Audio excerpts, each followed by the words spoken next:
Assalamualaikum warahmatullahi wabarakatuh. Selamat pagi semuanya. Perkenalkan, nama saya Ana Almira Nektaris Fasti dengan NIM 25555590 SV 25812. Hari ini saya ingin membahas topik tentang dampak perubahan iklim dan cuaca ekstrim terhadap sektor pertanian dan ketahanan pangan nasional. Nah, kita tahu sebagian besar masyarakat Indonesia masih menggantungkan hidupnya pada pertanian karena sekarang tantangannya semakin besar. Dan data dari FAO tahun 2024 menunjukkan bahwa produktivitas pangan di Asia Tenggara menurun sekitar 15% dalam 10 tahun terakhir akibat cuaca ekstrim seperti kekeringan dan banjir bandang. Di Indonesia sendiri, BMKG mencatat fenomena El Nino tahun 2023 menyebabkan gagal panen di berbagai daerah, terutama di daerah Jawa Tengah dan Nusa Tenggara. Artinya perubahan iklim bukan lagi isu global yang jauh, tapi sudah nyata kita rasakan. Kalau kita lihat lebih dalam lagi, penyebab utama masalah ini adalah kenaikan suhu global dan perubahan pola curah hujan. Pemanasan suhu rata-rata bumi sekitar 1,2 derajat Celcius membuat musim tanam jadi tidak menentu. Dulu petani bisa memprediksi kapan turunnya hujan, tapi sekarang mereka sering salah waktu tanam. Cuaca ekstrim seperti banjir dan kekeringan juga makin sering terjadi. Akibatnya, hasil panen menurun, hama meningkat, dan biaya produksi naik.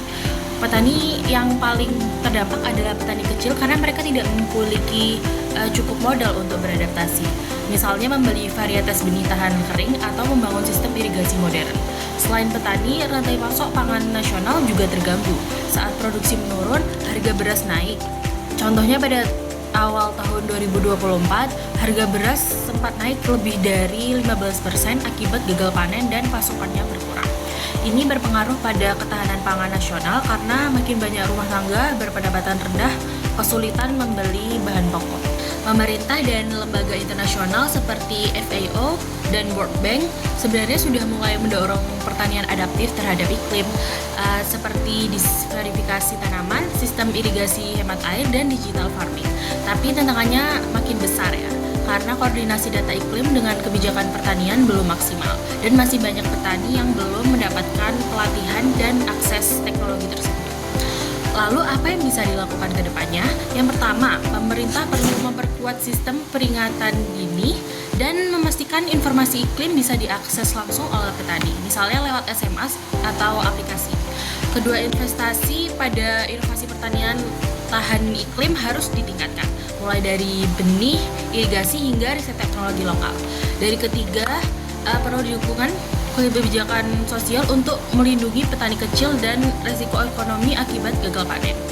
Kalau semua pihak seperti pemerintah, lembaga, dan masyarakat, ya aktor-aktor ini bisa bergerak bersama, Indonesia bisa membangun sistem pangan yang lebih tangguh dan berkelanjutan menghadapi perubahan iklim. Sekian presentasi yang bisa saya sampaikan, kurang lebihnya saya mohon maaf.